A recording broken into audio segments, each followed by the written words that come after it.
Assalamualaikum dan salam sejahtera saya ucapkan kepada semua warga JKKP Johor. Saya Nurhidayati Jaafar daripada Seksyen Penguatkuasaan akan menerangkan kepada semua topik berkenaan dengan pelaksanaan dan penggunaan senarai semak tempat kerja ataupun lebih dikenali sebagai OSHWA. Untuk makluman semua, video berkenaan topik ini akan dipecahkan kepada 6 bahagian. Bahagian pertama adalah pengenalan OSHWA, bahagian kedua dan ketiga adalah audit dokumentasi, bahagian keempat dan kelima adalah audit fizikal, dan bahagian terakhir adalah panduan pengisian senarai semak OSHWA di dalam sistem MyKKP daripada pihak pengguna ataupun pemohon. Skop pembelajaran kita pada hari ini akan merangkumi 3 perkara. Pertama iaitu pengenalan mengenai OSHWA, yang kedua langkah-langkah pengisian senarai semak OSHWA, yang ketiga adalah langkah-langkah pengisian OSHWA di dalam sistem MyKKP daripada pihak pengguna ataupun pemohon.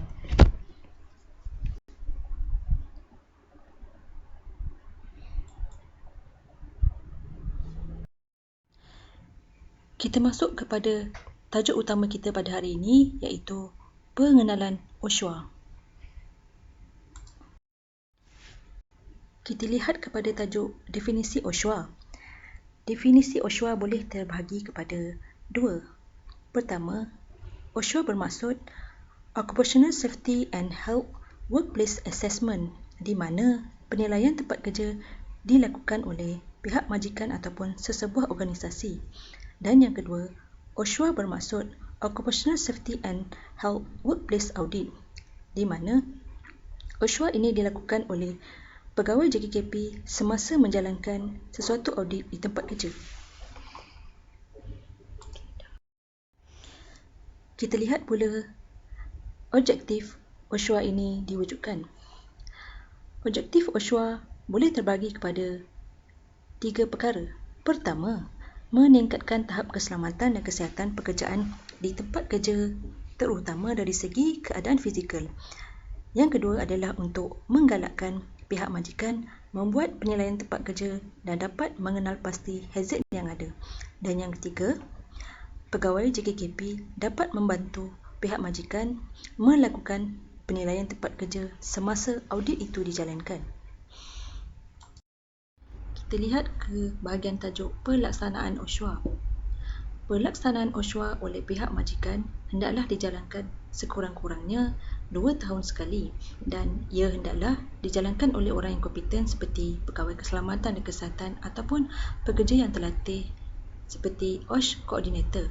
Manakala audit di tempat kerja oleh pegawai JKKP itu sendiri, pihak majikan hendaklah melaksanakan penilaian OSHWA sebelum penguatkuasaan pihak jabatan ini, dan pegawai JKKP akan memberi penerangan selepas penguatkuasaan itu dijalankan. Kita masih lagi di bahagian pelaksanaan OSHWA. OSHWA ini dilaksanakan menggunakan senarai semak yang sama oleh pihak industri dan juga pihak JKKP. Dan OSHWA ini sesuai digunakan untuk tujuan penilaian oleh pihak majikan dan juga audit oleh pihak JKKP untuk semua tempat kerja, kecuali pertama adalah tapak bina, di mana penguatkuasaan ini dijalankan oleh Seksyen Kerja Bina, dan yang kedua adalah tempat kerja yang dikategorikan sebagai pepasangan bahaya besar, iaitu Major Hazard Installation, ataupun pepasangan bukan bahaya besar, Non-Major Hazard Installation, ataupun stesen minyak, di mana penguatkuasaan ini dijalankan oleh Seksyen Risiko Khas. Dan terdapat penggunaan senarai semak lain bagi kedua-dua aktiviti di atas.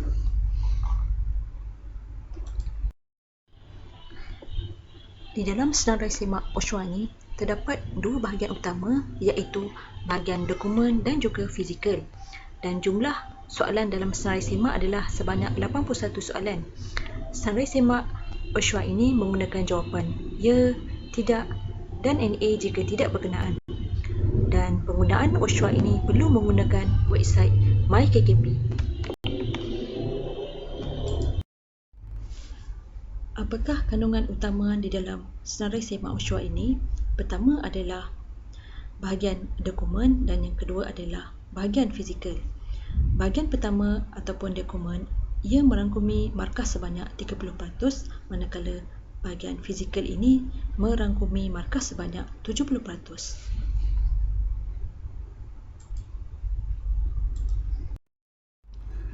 Untuk bahagian audit dokumentasi, 4 perkara utama yang akan dinilai iaitu pertama adalah A.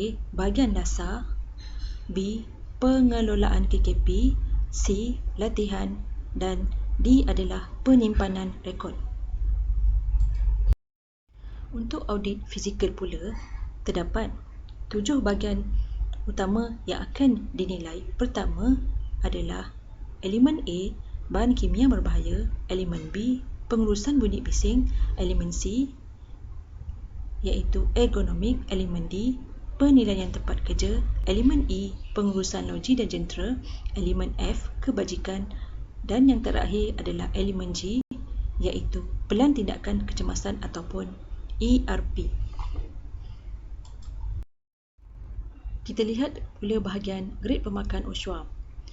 Grade pemakan OSHA boleh dipecahkan kepada 5 kategori, iaitu grade A, grade B, grade C, grade D dan juga grade E.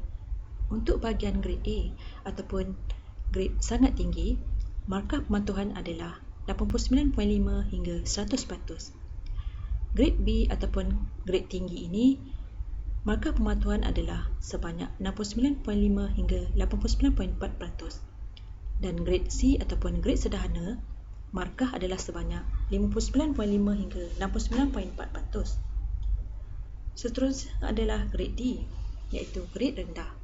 Markah pematuhan untuk grade D ini adalah sebanyak 39.5 hingga 59.4%. Dan yang terakhir adalah grade E ataupun grade yang sangat rendah, dan markah pematuhan adalah sebanyak 0 hingga 39.4%.